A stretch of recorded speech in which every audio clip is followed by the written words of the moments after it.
السلام علیکم ورحمۃ اللہ وبرکاتہ نحمده ونصلی علی رسولہ الکریم اما بعد۔ آج کا سبق سن لیجئے۔ آج کے سبق کی سرخی ہے نیک لوگوں سے دوستی کیجئے، پارٹ نمبر 84۔ نیک لوگوں سے دوستی کریں گے، اس سلسلے میں پہلے کچھ اشعار سن لیجئے، پھر سلسلہ وار حضرت عبداللہ بن مبارک کا قصہ بیان کرتا ہوں۔ تیری عظمتوں سے ہوں بے خبر، تیری عظمتوں سے ہوں بے خبر، یہ میری نظر کا قصور ہے۔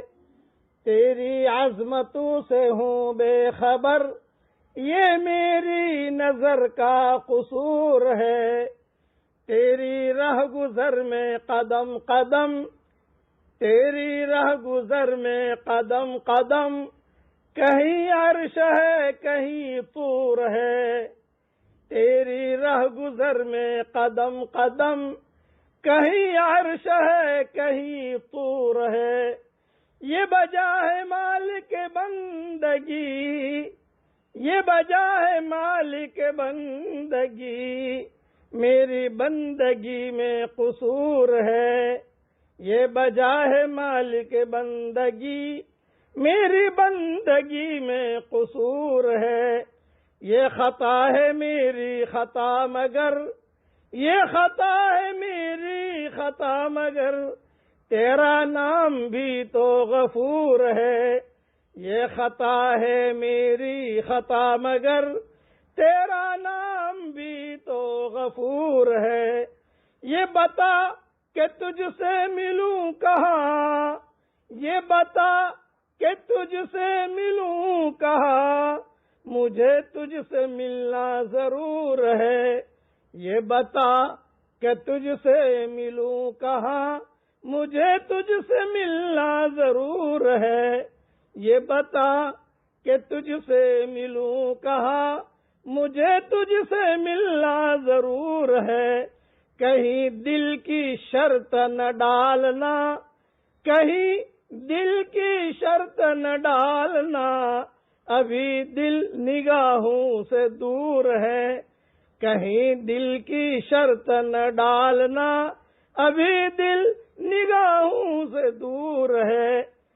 یہ اشعار میرے والد صاحب رحمۃ اللہ علیہ کے ساتھ تقریباً 1982 یا 1981 میں ہمارا ندوہ کا سفر ہوا تھا لکھنؤ کا، اور خوب سردی تھی، اور تہجد کے وقت میں یہ اشعار ابا کو سنائے تو ابا بہت روئے، بہت روئے، خاص طور سے اس جملے پر بہت روئے۔ یہ بتا کہ تجھ سے ملوں کہاں، یہ بتا کہ تجھ سے ملوں کہاں، مجھے تجھ سے ملنا ضرور ہے۔ تو ابا نے کہا گویا کہ اللہ کا ایڈریس ہم پوچھ رہے ہیں، اللہ کا پتہ پوچھ رہے ہیں کہ اللہ پاک آپ سے ملاقات کے لیے کہاں آئیں۔ لوگوں سے ملنے کے لیے تو بڑے مسئلے ہوتے ہیں، اللہ سے ملنا تو بہت ہی آسان ہے۔ انا عند المنکسرۃ من القلوب، جس کا دل ٹوٹا ہوا ہو میں اس کے قریب ہوتا ہوں۔ کسی بیمار کی عیادت کے لیے جب چلے جاؤ تو اللہ وہاں ہوتے ہیں۔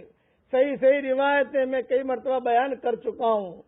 تو یہ اللہ والوں کے نیک لوگوں کے ساتھ دوستیاں کرنے سے ہی چیزیں ملتی ہیں۔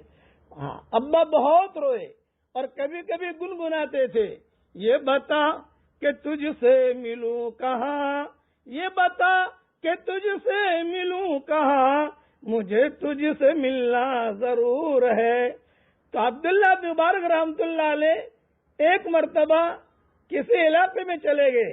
ایک بات ذہن میں رکھنا کہ جو نیک ہوتا ہے اللہ تعالیٰ اس کی محبت لوگوں کے دلوں میں ڈال دیتا ہے۔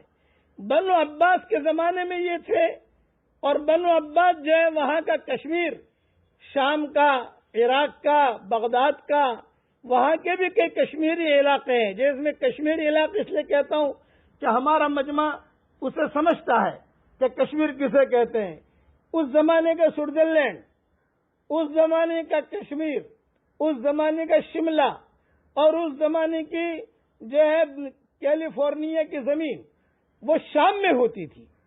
تو عبداللہ بن مبارک رحمۃ اللہ علیہ یہ بنو عباس کے زمانے میں جو اس کے خلفاء تھے یہ کبھی کبھی گرمیوں میں وہاں دن گزارنے کے لیے چلے جاتے تھے, وہاں رہتے تھے 10 دن 12 دن 15 دن اپنے شاگردوں کے ساتھ رہتے تھے.